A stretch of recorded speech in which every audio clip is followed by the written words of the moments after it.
Welcome home. Car तेजी से अपने गंतव्य की ओर बढ़ रही थी। कार की पिछली सीट पर रोहन उदास बैठा था। वह अपने दादाजी के घर जा रहा था। उन दादाजी के घर जिनसे उसकी पहचान सिर्फ उनकी एक फोटो और अपने पापा के मुंह से उनके बारे में सुनी हुई बातों तक ही सीमित थी। वह कभी उनसे नहीं मिला था।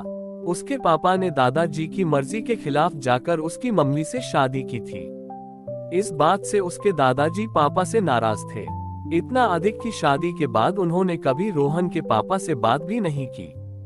कार में बैठे हुए रोहन अपने बीते जीवन को याद कर रहा था। कितने सुंदर दिन थे वो और उसे दिलोजान से चाहने वाले उसके मम्मी पापा। एक सुखी परिवार। उसके मम्मी पापा उसकी हर ख्वाहिश पूरी करते थे। वह भी उन्हें सदैव खुश रखने का प्रयास करता था। किंतु एक सड़क दुर्घटना ने उसका सब कुछ छीन लिया। उसके मम्मी पापा उस दुर्घटना में मारे गए।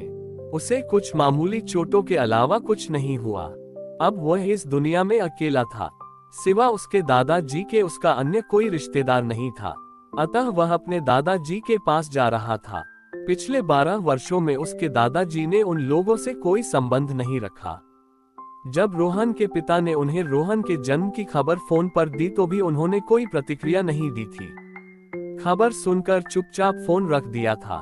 रोहन के मन में दुविधा थी, ना जाने दादाजी उसके संग किस तरह पेश आए। उसका आना उन्हें अच्छा लगे या नहीं। अपने मम्मी पापा का दुलारा रोहन किसी के घर भी अनचाहे मेहमान की तरह नहीं जाना चाहता था। कार एक बड़े से बंगले के पोर्टिको में जाकर रुकी।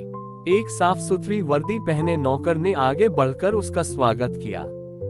रोहन लंगड़ाते हुए उसके पीछे चलने लगा। बंगले में अजीब सा सन्नाटा था। नौकर के साथ चलते हुए वह एक लाइब्रेरी नुमा बड़े से कमरे में पहुंचा। वहां व्हीलचेयर पर रोहन के दादाजी बैठे कोई किताब पढ़ रहे थे। नौकर ने रोहन के आने की सूचना दी। उन्होंने किताब बंद कर दी। अपनी व्हीलचेयर को धकेलकर कुछ आगे लाए। वे बहुत कमजोर लग रहे थे। बड़े गौर से वो रोहन को देखने लगे। रोहन चुपचाप एक बुत की तरह खड़ा था। वह समझ नहीं पा रहा था कि क्या करे। रोहन के दादाजी की आंखों से टप टप आंसू गिरने लगे। उन्होंने अपने दोनों हाथ फैला दिए। रोहन पहले तो कुछ झिझका, फिर दौड़कर उनके गले लग गया। दोनों कुछ देर यूं ही गले लगे रहे। उसके दादाजी ने भर्राई हुई आवाज में कहा, वेलकम होम। रोहन के दिल से उदासी के बादल छट गए। वो कोई अनचाहा मेहमान नहीं था। वह तो किसी के सूने जीवन का उजाला था।